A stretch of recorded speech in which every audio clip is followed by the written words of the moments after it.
Fascinanta călătorie în jurul lumii a lui Ferdinand Magellan. Fernando Magellan, în unele surse Ferdinand Magellan, a rămas cunoscut în istorie ca fiind primul explorator european care a condus o expediție în jurul lumii, primul care a descoperit o cale de acces din Atlantic către Marea Sudului a lui Balboa, Pacificul, prin periculoasa strâmtoare din Țara de Foc și primul care s-a încumetat să traverseze imensa și pustia întindere de apă a Oceanului Pacific. În secolul XVI, până ce europenii începeau să dezlege tainele din afara continentului lor, toate călătoriile peste oceane aveau o semnificație deosebită, dar au existat și unele care nu doar că s-au soldat cu descoperiri foarte importante, dar povestea lor pare deprinsă din romanele de aventuri. Călătoria lui Magellan în jurul lumii este una dintre acestea. Detaliile biografice care țin de cariera de explorator fac din Fernando Magellan probabil unul dintre cei mai mari aventurieri ai vremii sale. În zilele noastre, a călători pe tot cuprinsul planetei și să vezi tot ceea ce îți propui nu este deloc o dificultate și aproape că nu mai e ceva ce impresionează, dar în secolul XVI, când cel mai rapid mijloc de transport, dar și cel mai periculos, era corabia cu pânze, realizăm că descoperirea unei simple insule aflate la capătul lumii cunoscute era o faptă ce nu trebuia uitată. O viață de aventurier. Încă de la începutul carierei sale, în 1504, Magellan a fost un aventurier. S-a înrolat ca voluntar într-o călătorie spre India. În 1509 a fost rănit în bătălia de la Diu, dar aceasta nu l-a împiedicat să se îmbarce în același an pentru o altă călătorie spre insulele Mirodeniilor, numai că expediția a fost atacată și oprită la Malacca.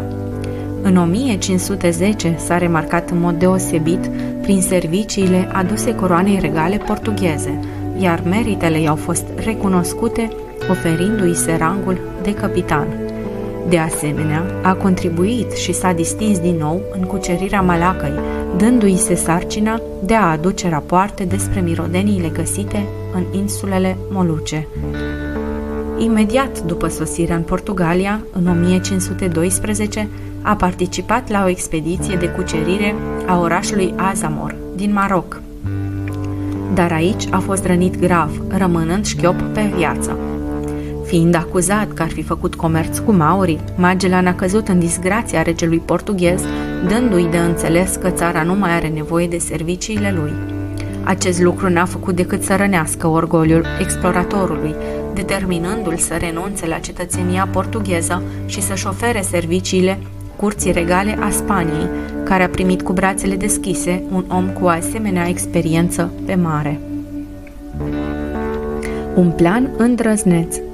Luând exemplu predecesorului său Columb, Magellan i-a prezentat regelui Spaniei, Carol al V-lea, zis Carol Quintul, un plan prin care dorea să ajungă în insulele Mirodeniilor prin vest.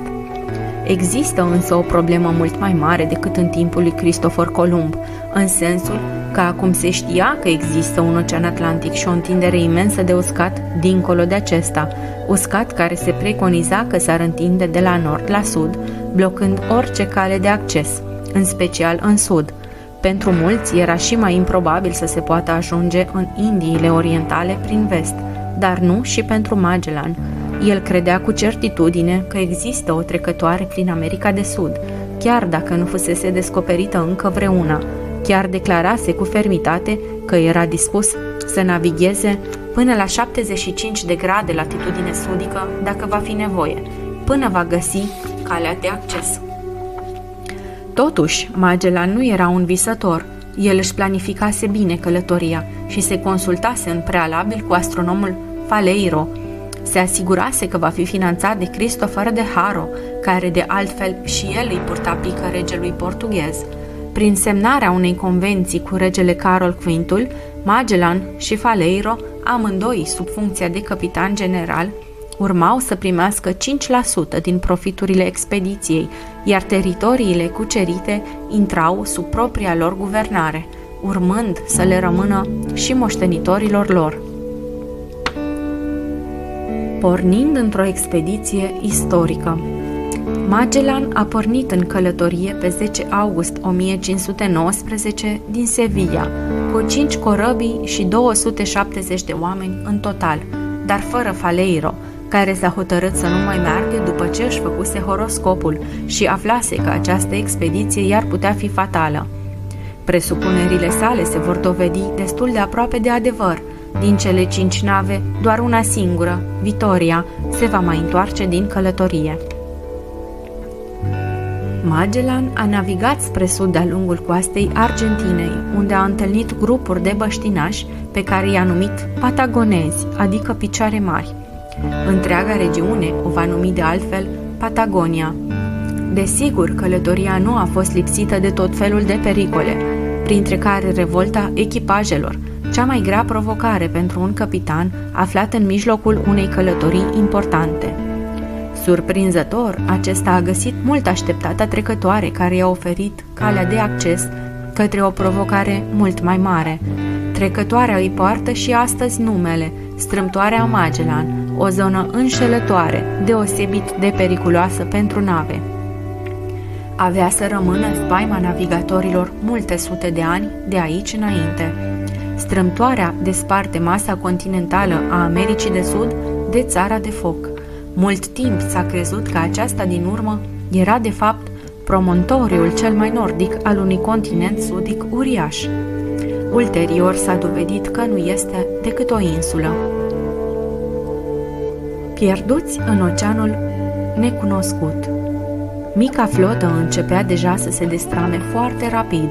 Prima avea să fie distrusă, a doua s-a întors în Spania, cea de treia a trebuit să fie incendiată și scufundată, deoarece muriseră atât de mulți oameni încât mai rămăsese echipaj suficient doar pentru 2 corăbii.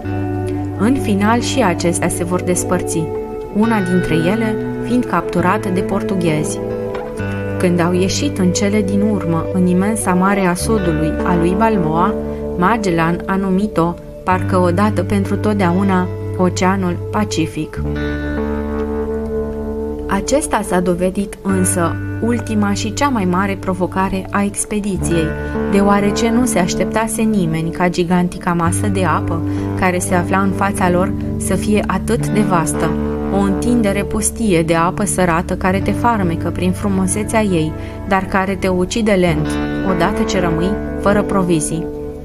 Magellan a avut nevoie de 98 de zile pentru a traversa Oceanul Pacific, iar în toată călătoria sa nu a întâlnit decât 2 mici insule, sterpe și pustii.